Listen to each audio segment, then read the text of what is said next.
Her sneakers, almost covered by the frayed hems of her baggy jeans, squeaked against the polished floor. The air in the kitchen was heavy with sugary steam. Bay found her quiet Aunt Claire at one of the stoves, her short, dark hair pulled back with mismatched clips belonging to Claire's 9-year-old daughter, Mariah. Claire's shoulders were tense from stirring and pouring the sugar and water and corn syrup in the same position, in the same large copper sugar pots, into the same molds every day for months now. Her Aunt Claire used to run a successful catering business, Waverleys Catering. What Claire could do with the edible flowers that grew around the cranky apple tree in the backyard was the stuff of legend.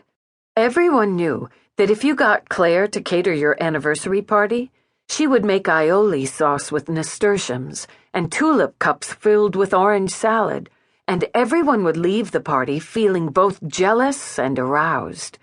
And if you got her to cater your child's birthday party, she would serve tiny strawberry cupcakes and candied violets, and the children would all be well behaved and would take long afternoon naps. Claire had a true magic to her cooking when she used her flowers. Each Waverley had something different about her, but Claire was the most unusual in a family of unusuals, and Bay loved that about her. But everything changed when Claire started Waverley's Candies less than a year ago. Last winter, Claire had been desperately looking for something to soothe her daughter Mariah's sore throats, ones that made Mariah lose her voice and kept her home from school for days on end. Rooms became tight when Mariah was sick, like the house wringing its hands. One day, when Claire had been fretting over another bout of Mariah's laryngitis, she heard something fall in her kitchen office, and she walked in to see that one of her grandmother Mary's old kitchen journals had fallen to the floor. That's when Claire found the hard candy recipe, tucked between instructions on how to rid the garden of shiny green beetles and ingredients for husband catcher cake. The candy soothed her daughter's throat, and then became the newest thing everyone in town had to try. If it came from a Waverley, after all, there had to be something curious about it. When mothers at school heard about the candy, they found themselves knocking on Claire's door at 2 a.m, bleary-eyed and desperate for something to ease sore throats that were keeping their children, and therefore the mothers, up all night.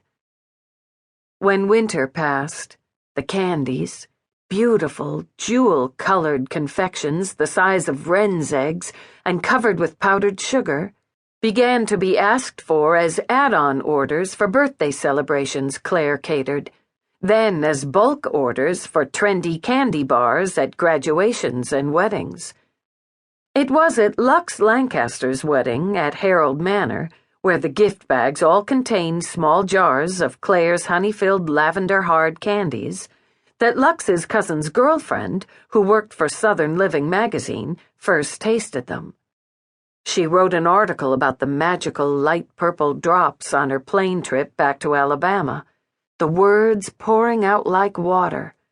She barely remembered writing the piece, feeling euphoric and a little drunk. When the article appeared in the magazine, then was shared through social media, orders began to flood in. People outside of Bascom were now curious about this curious candy, curious about the curious Claire Waverley who made them. With her catering business, Claire used to hire help for bigger parties, but did the rest by herself. Her catering business had been the only size it could have been, just big enough for her to handle. But her candy business was getting so much attention now that it was busting at the seams. Bay worked for her Aunt Claire every day after school, and Claire had another employee, a culinary student from Orion College named Buster, who was putting in so many hours that he was almost full-time. And yet, it always felt like they were running behind. Changing from catering to candy had changed Claire, too. She was always tired.